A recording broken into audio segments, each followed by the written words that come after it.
अध्याय 10 कोशिका चक्र और कोशिका विभाजन। क्या आप जानते हैं कि सभी जीव चाहे सबसे बड़ा ही क्यों न हो, जीवन का प्रारंभ एक कोशिका से करता है? आप आश्चर्यचकित हो सकते हैं कि कैसे एक कोशिका से इतने बड़े जीव का निर्माण होता है। सभी सजीवों का निर्माण कोशिकाओं का ही नहीं, सभी सजीवों का विभाज्य है। सभी कोशिकाएं दो भागों में विभाजित होकर जनन करती है, जिसमें प्रत्येक पैतृक कोशिका विभाजित होकर दो नई संतति कोशिकाओं का निर्माण करती है। ये नवनिर्मित संतति कोशिकाएं स्वयं वृद्धि व विभाजन करती है। एक पैतृक कोशिका और इसकी संतति वृद्धि व विभाजन के बाद नई कोशिकीय जनसंख्या का निर्माण करती है। दूसरे शब्दों में, इस प्रकार की वृद्धि व विभाजन के कई चक्रों के बाद एक कोशिका से ऐसी संरचना का निर्माण होता है जिसमें कई लाख कोशिकाएं होती है। 10.1 कोशिका चक्र। कोशिका विभाजन सभी जीवों के लिए एक अत्यंत महत्वपूर्ण प्रक्रिया है। एक कोशिका विभाजन के दौरान डीएनए प्रतिकृति व कोशिका वृद्धि होती है। ये सभी प्रक्रियाएं जैसे कोशिका विभाजन, डीएनए प्रतिकृति और कोशिका वृद्धि एक दूसरे के साथ समायोजित होकर इस प्रकार संपन्न होती हैं कि कोशिका विभाजन सही होता है। वह संतति कोशिकाओं में इनकी पैतृक कोशिकाओं वाला जीनोम होता है। घटनाओं का ये अनुक्रम, जिसमें कोशिका अपने जीनोम का द्विगुणन व अन्य संघटकों का संश्लेषण और तत्पश्चात विभाजित होकर दो नई संतति कोशिकाओं का निर्माण करती है, इसे कोशिका चक्र कहते हैं। यद्यपि कोशिका वृद्धि कोशिका द्रव्य वृद्धि के संदर्भ में एक सतत प्रक्रिया है, जिसमें डीएनए का संश्लेषण कोशिका चक्र की किसी एक विशिष्ट अवस्था में होता है। I hope this helps. विभाजन के दौरान प्रतिकृति गुणसूत्र डीएनए जटिल बंडल का क्रम द्वारा संतति केंद्रकों में वितरित हो जाते हैं। ये सारी घटनाएं आनुवंशिक नियंत्रण के अंतर्गत होती है। 10.1.1 कोशिका चक्र की प्रावस्थाएं। एक प्ररूपी यूकैरियोटिक कोशिका का उदाहरण मनुष्य की कोशिका के संवर्धन में होता है, जो लगभग प्रत्येक 24 घंटे में विभाजित होती है। कोशिका चक्र की यह अवधि एक जीव से दूसरे जीव एवं कोशिका से दूसरी कोशिका के लिए बदल सकती है। उदाहरणार्थ यीस्ट को कोशिका चक्र के पूर्ण होने में लगभग 90 मिनट लगते हैं। कोशिका चक्र की दो मूल प्रावस्थाएं होती है। 1. अंतरावस्था इंटरफेज। 2. एम प्रावस्था सूत्री विभाजन माइटोसिस फेज। सूत्री विभाजन एम प्रावस्था उस अवस्था को व्यक्त करता है जिसमें वास्तव में कोशिका विभाजन या सूत्री विभाजन होता है, और अंतरावस्था दो क्रमिक एम प्रावस्थाओं के बीच की अवस्था को व्यक्त करता है। ये ध्यान देने योग्य महत्व की बात है कि मनुष्य की कोशिका के औसतन अवधि 24 घंटे की कोशिका चक्र में कोशिका विभाजन सिर्फ लगभग 1 घंटे में पूर्ण होता है, जिसमें कोशिका चक्र की कुल अवधि की 95% से अधिक की अवधि अंतरावस्था में ही व्यतीत होती है। एम प्रावस्था का आरंभ केंद्रक के विभाजन कैरियोकाइनेसिस से होता है, जो कि संतति गुणसूत्र के पृथक्करण सूत्री विभाजन के समतुल्य होता है, और इसका अंत कोशिका द्रव्य विभाजन साइटोकाइनेसिस के साथ होता है। अंतरावस्था को विश्राम प्रावस्था भी कहते हैं। ये वो प्रावस्था है जिसमें कोशिका विभाजन के लिए तैयार होती है तथा इस दौरान क्रमबद्ध तरीके से कोशिका वृद्धि व डीएनए का प्रतिकृतिकरण दोनों होते हैं। अंतरावस्था को 3 प्रावस्थाओं में विभाजित किया गया है। पश्चसूत्री अंतराकाल प्रावस्था G1 फेज, संश्लेषण प्रावस्था S फेज, पूर्व सूत्री विभाजन अंतराकाल प्रावस्था G2 फेज। पश्चसूत्री अंतराकाल प्रावस्था G फेज समसूत्री विभाजन एवं डीएनए प्रतिकृतिकरण के बीच अंतराल को प्रदर्शित करता है। जी प्रावस्था में कोशिका उपापचयी रूप से सक्रिय होती है और लगातार वृद्धि करती है, परंतु इसका डीएनए प्रतिकृति नहीं करता। इस फेस या संश्लेषण प्रावस्था के दौरान डीएनए का निर्माण एवं इसकी प्रतिकृति होती है। इस दौरान डीएनए की मात्रा दुगनी हो जाती है। यदि डीएनए की प्रारंभिक मात्रा को 2C से गुणित किया जाए तो यह बढ़कर 4C हो जाती है, यद्यपि गुणसूत्र की संख्या में कोई वृद्धि नहीं होती। यदि जी प्रावस्था में कोशिका द्विगुणित है और 2N गुणसूत्र है, तो एस प्रावस्था कोशिका के बाद भी इसकी संख्या नहीं रहती है, जो जी अवस्था में भी अर्थात 2N होगी। प्राणी कोशिका में एस प्रावस्था के दौरान चतुर्गुणित किया जाए तो यह बढ़कर 4C हो जाती है, यद्यपि गुणसूत्र होगी। प्राणी कोशिका में एस प्रावस्था के दौरान केंद्रक में डीएनए का जैसे ही प्रतिकृतिकरण प्रारंभ होता है, वैसे ही तारक केंद्र का कोशिका द्रव्य में प्रतिकृतिकरण होने लगता है।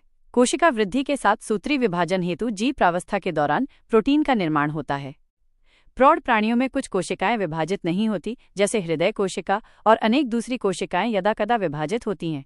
ऐसा तभी होता है जब क्षतिग्रस्त या मृत कोशिकाओं को बदलने की आवश्यकता होती है।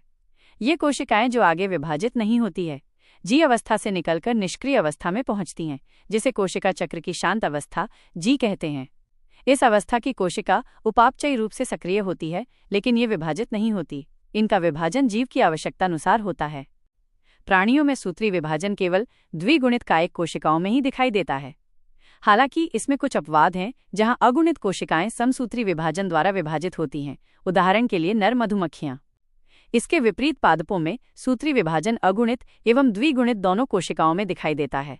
पादपों में पौधों एकांतरण अध्याय 3 के उदाहरणों को याद करते हुए पादप जातियों और अवस्थाओं की पहचान करें जिनमें अगुणित कोशिकाओं में सूत्री विभाजन दिखाई पड़ता है। 10.2 सूत्री विभाजन प्रावस्था। ये कोशिका चक्र की सर्वाधिक नाटकीय अवस्था होती है जिसमें कोशिका के सभी घटकों का वृहद पुनर्गठन होता है। जनक व संतति कोशिका में गुणसूत्रों की संख्या बराबर होती है, इसलिए इसे समविभाजन कहते हैं। सुविधा के लिए सूत्री विभाजन को केंद्रक विभाजन की 4 अवस्थाओं में विभाजित किया गया है। कैरियोकाइनेसिस। ये समझना आवश्यक है कि कोशिका विभाजन एक प्रगतिशील प्रक्रिया है और इसकी विभिन्न अवस्थाओं के बीच स्पष्ट रूप से विभाजन करना मुश्किल है। कैरियोकाइनेसिस को 4 अवस्थाओं में विभाजित किया गया है: पूर्वावस्था, प्रोफेज, मध्यावस्था, मेटाफेज, पश्चावस्था, एनाफेज, अंत्यावस्था, टेलोफेज। 10.2.1 पूर्वावस्था। अंतरावस्था की एस व जी अवस्था के बाद पूर्वावस्था कैरियोकाइनेसिस का पहला पड़ाव है। एस व जी अवस्था में डीएनए के नए सूत्र बन तो जाते हैं लेकिन आपस में गुंथे होने के कारण स्पष्ट नहीं होते। गुणसूत्रीय पदार्थ के संघनन का प्रारंभ ही पूर्वावस्था का लक्षण है। क्रिया के दौरान ही गुणसूत्रीय द्रव्य स्पष्ट होने लगते हैं। तारककाय व तारक केंद्र, जिसका अंतरावस्था की एस प्रावस्था के दौरान ही द्विगुणन हुआ था, अब कोशिका के विपरीत ध्रुवों की ओर चलना प्रारंभ कर देता है। पूर्वावस्था के पूर्ण होने के दौरान जो महत्वपूर्ण घटनाएं होती हैं उनकी निम्न विशेषताएं हैं। गुणसूत्रीय द्रव्य संघनित होकर ठोस गुणसूत्र बन जाता है। गुणसूत्र 2 अर्धगुणसूत्रों से बना होता है जो आपस में सेंट्रोमेयर से जुड़े रहते हैं। अंतरावस्था के समय जिस तारककाय का द्विगुणन हुआ है वो कोशिका में विपरीत ध्रुव की ओर जाने लगता है। प्रत्येक तारककाय सूक्ष्म नलिकाओं को विकिरित करता है जिसे तारक एस्टर कहते हैं। ये तंतु व तारक मिलकर समसूत्री विभाजन यंत्र बनाते हैं। पूर्वावस्था के अंत में यदि कोशिका को सूक्ष्मदर्शी से देखा जाता है तो इसमें गोल्जिकाय, अंतर्द्रव्य जालिका, केंद्रिका व केंद्रक आवरण दिखाई नहीं देता है। 10.2.2 मध्यावस्था। केंद्रक आवरण के पूर्ण रूप से विघटित होने के साथ समसूत्री विभाजन की द्वितीय अवस्था प्रारंभ होती है। इसमें गुणसूत्र कोशिका के कोशिका द्रव्य में फैल जाते हैं। इस अवस्था तक गुणसूत्रों का संघनन पूर्ण हो जाता है और सूक्ष्मदर्शी से देखने पर ये स्पष्ट रूप से दिखाई देने लगते हैं। यही वो अवस्था है जब गुणसूत्रों की आकृति का अध्ययन बहुत ही सरल तरीके से किया जा सकता है।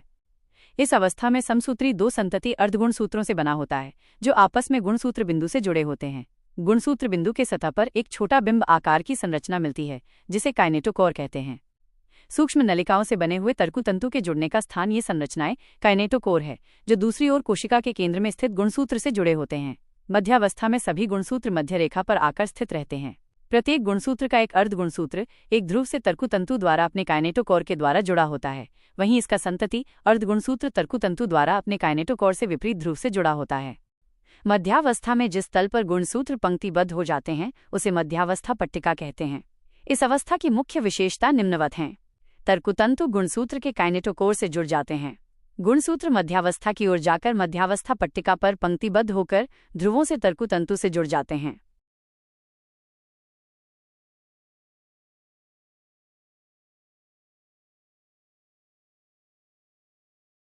लव 2.3 पश्चावस्था।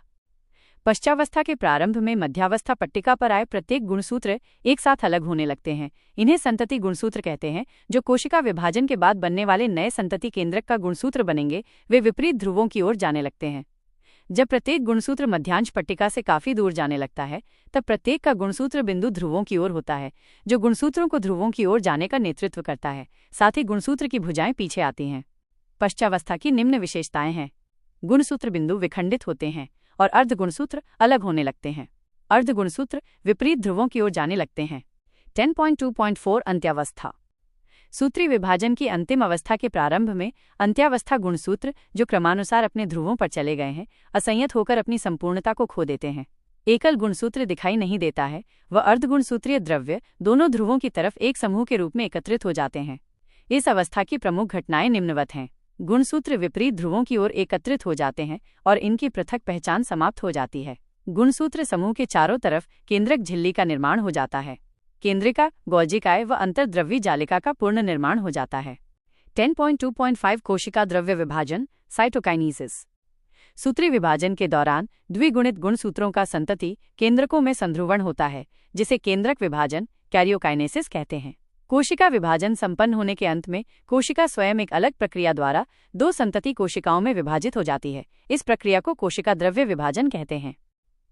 प्राणी कोशिका का विभाजन जीवद्रव्य कला में एक खांच बनने से संपन्न होता है। खांचों के लगातार गहरे होने व अंत में केंद्र में आपस में मिलने से कोशिका का कोशिका द्रव्य 2 भागों में बंट जाता है। यद्यपि पादप कोशिकाएं, जो अपेक्षाकृत अप्रसारणीय कोशिका भित्ति से घिरी होती हैं, अतः इनमें कोशिका द्रव्य विभाजन दूसरी भिन्न प्रक्रियाओं द्वारा संपन्न होता है। पादप कोशिकाओं में नई कोशिका भित्ति निर्माण कोशिका के केंद्र से शुरू होकर बाहर की ओर पूर्व स्थित पार्श्व कोशिका भित्ति से जुड़ जाता है। नई कोशिका भित्ति निर्माण एक साधारण पूर्वागामी रचना से प्रारंभ होता है, जिसे कोशिका पट्टिका कहते हैं, जो 2 सन्निकट कोशिकाओं की भित्तियों के बीच मध्य पट्टिका का कार्य करती है। कोशिका द्रव्य विभाजन के समय कोशिका अंगक जैसे सूत्रकणिका, माइटोकॉन्ड्रिया,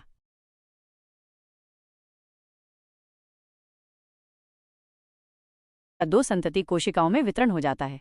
कुछ जीवों में केंद्रक विभाजन के साथ कोशिका द्रव्य का विभाजन नहीं हो पाता है।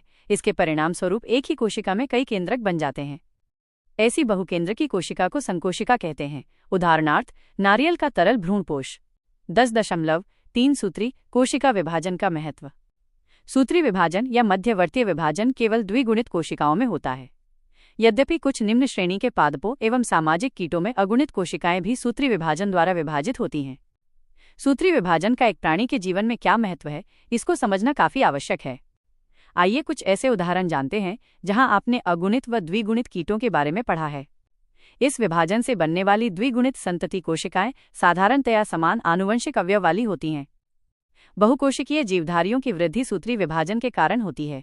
कोशिका वृद्धि के परिणाम स्वरूप केंद्रक व कोशिका द्रव्य के बीच का अनुपात अव्यवस्थित हो जाता है।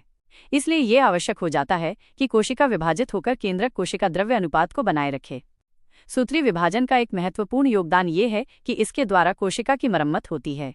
अधिचर्म की ऊपरी सतह की कोशिकाएं, आहार नाल की भीतरी सतह की कोशिकाएं एवं रक्त कोशिकाएं निरंतर प्रतिस्थापित होती रहती हैं। 10.4 अर्धसूत्री विभाजन। लैंगिक प्रजनन द्वारा संतति के निर्माण में 2 युग्मकों का संयोजन होता है, जिनमें अगुणित गुणसूत्रों का एक समूह होता है। युग्मक का निर्माण विशिष्ट द्विगुणित कोशिकाओं से होता है। यह विशिष्ट प्रकार का कोशिका विभाजन है, जिसके द्वारा बनने वाली अगुणित संतति कोशिकाओं में गुणसूत्रों की संख्या आधी हो जाती है। इस प्रकार के विभाजन को अर्धसूत्री विभाजन कहते हैं। लैंगिक जनन करने वाले जीवधारियों के जीवन चक्र में अर्धसूत्री विभाजन द्वारा अगुणित अवस्था उत्पन्न होती है एवं नियत द्वारा द्विगुणित अवस्था पुनः स्थापित होती है। पादपों एवं प्राणियों में युग्मक जनन के दौरान अर्धसूत्री विभाजन होता है, जिसके परिणाम स्वरूप अगुणित युग्मक उत्पन्न होते हैं। अर्धसूत्री विभाजन की मुख्य विशेषताएं निम्नवत हैं। अर्धसूत्री विभाजन के दौरान केंद्रक व कोशिका विभाजन के 2 अनुक्रमिक चक्र संपन्न होते हैं, जिसे अर्धसूत्री I व अर्धसूत्री II कहते हैं। इस विभाजन में डीएनए प्रतिकृति का सिर्फ एक चक्र पूर्ण होता है। इस अवस्था में पैतृक गुणसूत्रों के प्रतिकृति के साथ समान संतति अर्धगुणसूत्र बनने के बाद अर्धसूत्री I अवस्था प्रारंभ होती है। अर्धसूत्री II विभाजन में समजात गुणसूत्रों का युगल व पुनर्योजन होता है।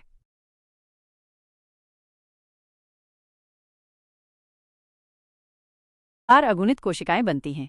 अर्धसूत्री विभाजन को निम्न अवस्थाओं में वर्गीकृत किया गया है।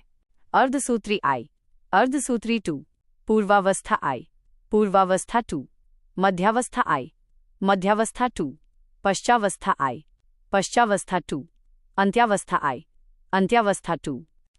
10.4.1 अर्धसूत्री विभाजन I। पूर्वावस्था I। अर्धसूत्री विभाजन I की पूर्वावस्था की तुलना समसूत्री विभाजन की पूर्वावस्था से की जाए तो ये अधिक लंबी व जटिल होती है। गुणसूत्रों के व्यवहार के आधार पर इसे 5 प्रावस्थाओं में उपविभाजित किया गया है, जैसे तनुपट, लेप्टोटीन, युग्मपट, जाइगोटीन, स्थूलपट, पैकेटीन, द्विपट, डिप्लोटीन व पारगतिक्रम, डाइकाइनेसिस। साधारण सूक्ष्मदर्शी द्वारा देखने पर तनुपट, लेप्टोटीन अवस्था के दौरान गुणसूत्र धीरे धीरे स्पष्ट दिखाई देने लगते हैं। गुणसूत्र का संघनन, कंडेंसेशन, पूरी तनुपट अवस्था के दौरान जारी रहता है। इसके उपरांत पूर्वावस्था I का द्वितीय चरण प्रारंभ होता है, जिसे युग्मपट कहते हैं। इस अवस्था के दौरान गुणसूत्रों का आपस में युग्मन प्रारंभ हो जाता है और इस प्रकार की संबद्धता को सूत्र युग्मन कहते हैं। युग्मपट, जाइगोटीन, इस प्रकार के युग्मकों को समजात गुणसूत्र कहते हैं। इस अवस्था का इलेक्ट्रॉन सूक्ष्मदर्शी ये दर्शाता है कि गुणसूत्र सूत्र युग्मन के साथ एक जटिल संरचना का निर्माण होता है, जिसे सिनेप्टोनिमल सम्मिश्र कहते हैं। जिस सम्मिश्र का निर्माण एक जोड़ी सूत्र युग्मित समजात गुणसूत्र द्वारा होता है, उसे युग्मली, बाइवेलेंट अथवा चतुष्क, टेट्रॉड कहते हैं। यद्यपि ये अगली अवस्था में अधिक स्पष्ट दिखाई पड़ते हैं। पूर्वावस्था आई की उपर्युक्त दोनों अवस्थाएं स्थूलपट पैकेटीन अवस्था से अपेक्षाकृत कम अवधि की होती है। इस अवस्था के दौरान प्रत्येक युग्मली गुणसूत्र के 4 अर्ध गुणसूत्र चतुष्क के रूप में अधिक स्पष्ट दिखाई देने लगते हैं। इस अवस्था में पुनर्योजन प्रक्रियाएं दिखाई देने लगती हैं, जहां पर समजात गुणसूत्रों के असंतति अर्ध गुणसूत्रों के बीच विनिमय क्रॉसिंग ओवर होता है। विनिमय दो समजात गुणसूत्रों के बीच आनुवंशिक पदार्थों के आदान प्रदान के कारण होता है। विनिमय एंजाइम द्वारा नियंत्रित प्रक्रिया है, व जो एंजाइम इस प्रक्रिया में भाग लेता है उसे रिकाम्बिनेज कहते हैं। दो गुणसूत्रों में आनुवंशिक पदार्थों का पुनर्योजन जोन विनिमय द्वारा अंतर होता है। समजात गुणसूत्रों के बीच पुनर्योजन स्थूलपट अवस्था के अंत तक पूर्ण हो जाता है, जिसके परिणाम स्वरूप विनिमय स्थल पर गुणसूत्र जुड़े हुए दिखाई पड़ते हैं। द्विपट डिप्लोटीन के प्रारंभ में सिनेप्टोनिमल सम्मिश्र का विघटन हो जाता है और युग्मली के समजात गुणसूत्र विनिमय बिंदु के अतिरिक्त एक दूसरे से अलग होने लगते हैं।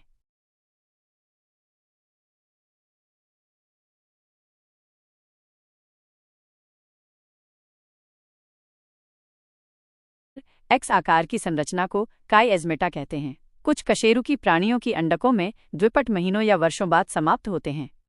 अर्धसूत्री पूर्वावस्था आई की अंतिम अवस्था पारगतिक्रम डाइकाइनेसिस कहलाती है, जिसमें काईएज़मेटा का उपांती भवन हो जाता है, जिसमें काईएज़मेटा का अंत होने लगता है।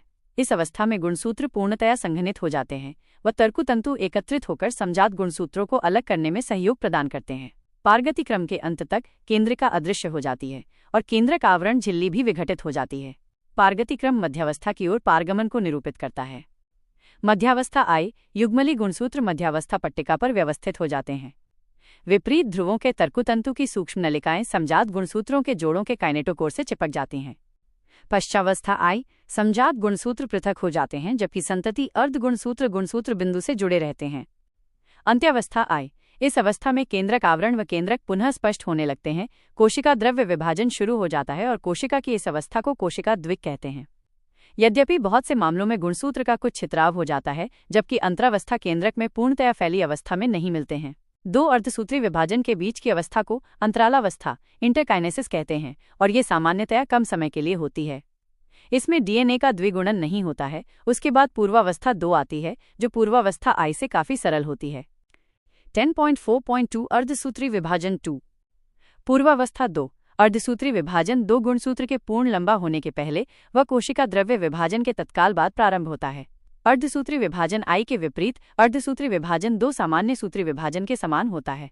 पूर्वावस्था 2 के अंत तक केंद्रक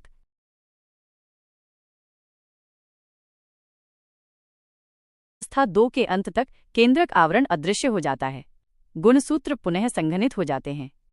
मध्यावस्था 2 इस अवस्था में गुणसूत्र मध्यांश पर पंक्तिबद्ध हो जाते हैं और विपरीत ध्रुवों की तर्कुतंतु की सूक्ष्म नलिकाएं इनके संतति अर्ध गुणसूत्र के काइनेटोकोर से चिपक जाती हैं।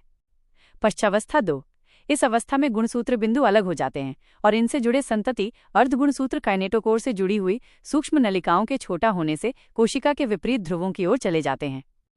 अंत्यावस्था 2 यह अवस्था अर्धसूत्री विभाजन की अंतिम अवस्था है, जिसमें गुणसूत्रों के 2 समूह पुनः केंद्रक आवरण द्वारा घिर जाते हैं। कोशिका द्रव्य विभाजन के उपरांत 4 अगुणित संतति कोशिकाओं का कोशिका चतुष्टय बन जाता है। अर्धसूत्री विभाजन एक ऐसी प्रक्रिया है जिसके द्वारा लैंगिक जनन करने वाले जीवों की प्रत्येक जाति में विशिष्ट गुणसूत्रों की संख्या पीढ़ी दर पीढ़ी संरक्षित रहती है। यद्यपि विरोधाभासी प्रक्रिया के परिणाम स्वरूप गुणसूत्रों की संख्या आधी हो जाती है। इसके द्वारा जीवधारियों की जनसंख्या में एक पीढ़ी से दूसरी पीढ़ी तक आनुवंशिक विभिन्नताएं बढ़ती जाती हैं। विकास प्रक्रिया के लिए विभिन्नताएं अत्यंत महत्वपूर्ण हैं।